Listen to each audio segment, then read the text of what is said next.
Nikita, you spoke about wanting that performance where you kind of just dismantle your opponent, like you said you did in the amateurs. Was that kind of what you were talking about? That was a lot closer to what I had in mind.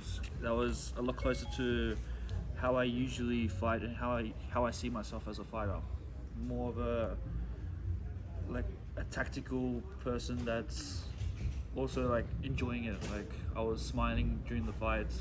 I was really trying to enjoy the whole moment, and that also comes with experience.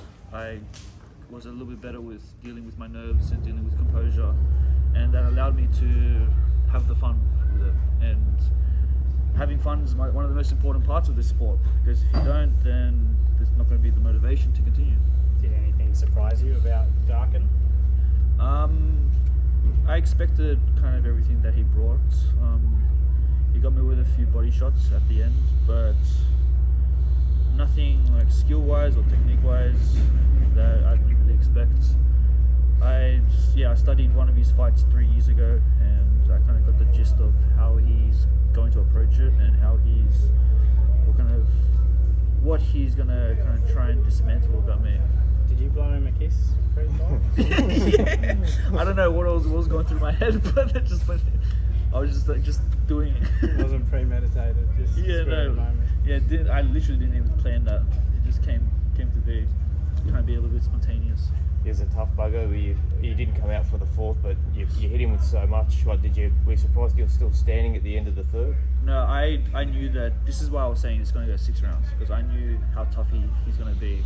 He's like you can kind of get the gist with some people that they're not going to just go down, and he's one of them. Like those tough country boys, they're built with iron, and I knew that the only way to kind of, if I wanted to stop him, would have to be by some sort of T.K.O. The referee would have to get involved for the corner.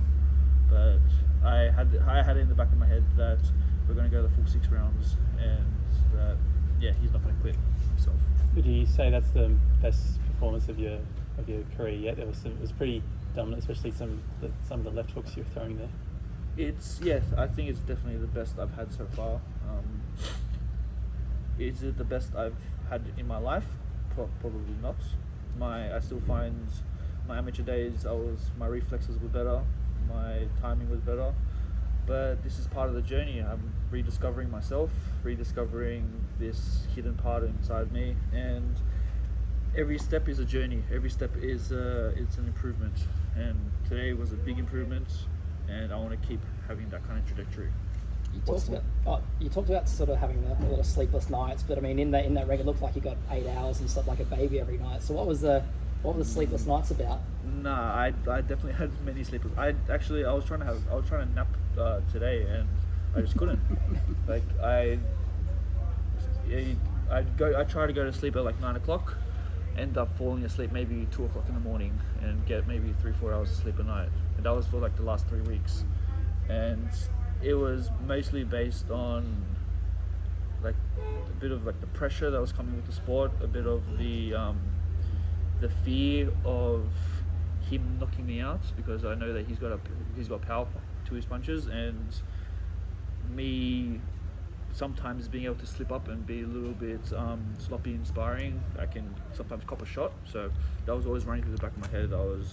I'm an overthinker, and I think I use it to, it comes to my ability, or it comes to a positive attribute at times, because it puts me into an insane level of focus, and this is what happened for this fight. As I was saying, it was one of the most focused I've ever been for any kind of task I've ever actually endured. And now that you sort of had this, the sleepless nights, now you know that you can do it and what's required, do you think you'll be able to just continue to lift with each coming performance? It's more of just adapting to this fear, adapting to the fear of the unknown, and the fear of failure. That's a big one that you have to deal with. A lot of fighters, I feel they don't talk that they're scared. They don't talk about. They all talk like they're ruthless and that they can just walk through anything. But I'm open with my fear. I'm scared of everything, and it's a good thing to have, because it keeps you in check and it keeps you focused. And in this instance, for the last 6-7 weeks, I've been, sorry for swearing, but shitting myself for quite some time. But it all paid off, and this is again something that I had in my amateur days. My final fight, I witnessed, it was actually against Lockie Higgins. He fought on the card tonight. He stopped the opponent in semi-finals, just mauled over him, and I had to watch after my fight him do that, and I was kind of like, oh god, wow, I got to face this guy afterwards. Like, he was taller than me, bigger than me. He just absolutely destroyed this guy, and I was just overthinking it. I was so scared going into that final. But then when it came down to it, when you're in the moment, your body kind of takes over and the fear goes away. You go into like this flow state, and that's kind of what I'm trying to adapt to again. That ability to understand that fear is only like a temporary part of it. What's next? Oh, there's so many options that we can explore, but I think what we take out of tonight is for Nikita. You've seen tonight something that he may have sort of forgotten in the first 3 fights as a pro. That there's a skill set buried there, and he's been honest. He was starting to follow the line that it was all about a knockout. And all we did after the last fight was sit down very calmly and say, you've got all the natural ability in the world, and for some reason it's tucked away. So we said, let's bring that out. And Igor started working on that. The camp's been brilliant. His health's been brilliant. It all fell into place. And what you see tonight is the first step of Nikita bringing that skill set out from the amateurs. It's been like 7 years out of the ring. We've got to give the kid a chance to do that. And that was for us about as clinical as we could have asked for. Everything that we trained, everything we talked about, Nikita delivered. So, yeah, we're going to move on, and George will probably talk to you in a second, but Nikita won't be sitting around scratching his ass. We'll be keen to get him back in. That's what I love to hear. Yeah, because like Tim, we work on 5 fights a year, and we're coming up to our 5th. So he'll be back in the ring before Christmas. George, this was pretty different today, like an all-day festival of the fist. It's not something you see all the time. How do you think it went? I like that one, Adrian. Festival of the Fist. We should have went with that one. Where were you when we were doing the marketing? Mate, Beautiful alliteration. Yeah. I'm looking at T. Ashworth over there. Yeah, your commission's too much.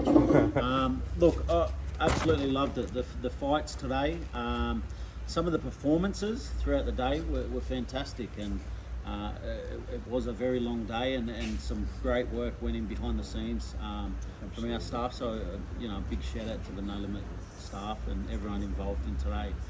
And yeah, the boys delivered on the top end too. Nikita Tszyu looked fantastic today, and a world title for Dennis Hogan.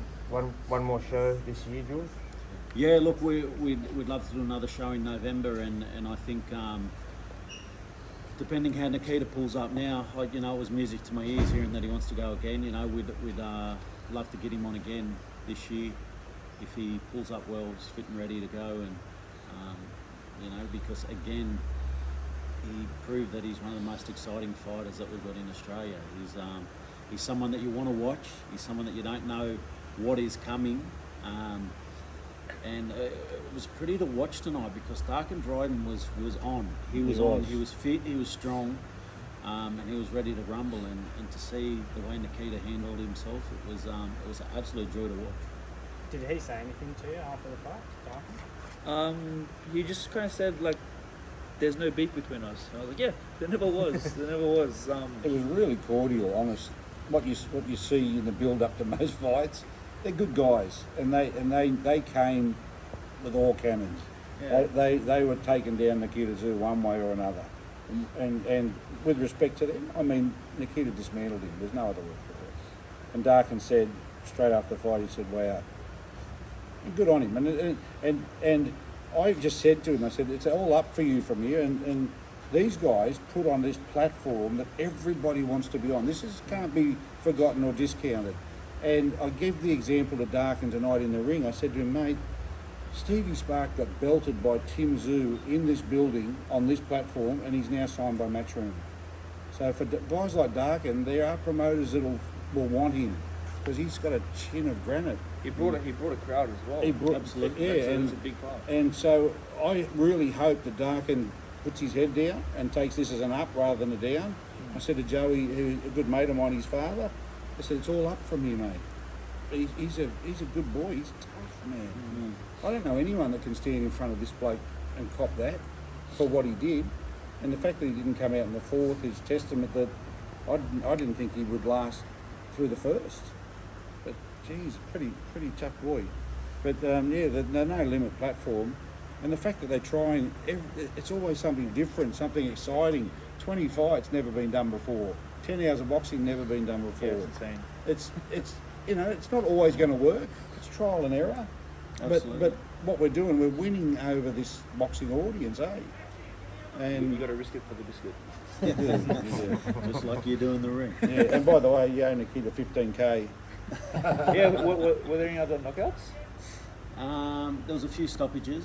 There was a few stoppages. George, you've gone quiet. Look, it's funny. Every time I say that there's going to be a big knockout bonus, It never comes. it doesn't come. It It happened stays at in your Christmas. wallet, mate. But there's some there was some really great performances tonight, and I think we're going to sit down and have a yarn about that because I think some of them performances deserve to be rewarded. I think the We'll Chanel take a voucher for Dargan McDonald's. Aisha fight that was fantastic. Buy me a burger. Hey, I'm driving through I'm there sorry. very soon. I'll be can with you, come bro. the heavyweights, Lamb Taleva, I thought that was a great fight, and Nikita put on a fantastic performance as well. So Sammy Goodman was great as well. Speaking of food, Nikita, Pardon? you've done liver. Is it bull's testicles? Oh. Yeah, the testicles are next. Do you know what? There's something wrong you know with what this I think kid. you should do it as a team. Bullshit. Actually, I'll take you to McDonald's. That's what we'll do as a team. I think we're going to have a the manager, barbecue. I'm saying the manager. I think we're going to have a barbecue next Saturday. You have to come. We'll Next bring Saturday. I'm yeah. not doing that shit, Have a Julie. little piece of everyone, a little piece of liver. No, it won't happen. Nah, come on. But for you guys, exciting. Think about what lays ahead of us. Just our little team. Nikita back in, shotgun in the UK for a world title, and straight to America for Tim, and all on the back of our partnership with No Limits, man. It don't get much better. We're excited. And this bloke tonight, it's your turn, man. Not our night, it's your night. Congratulations.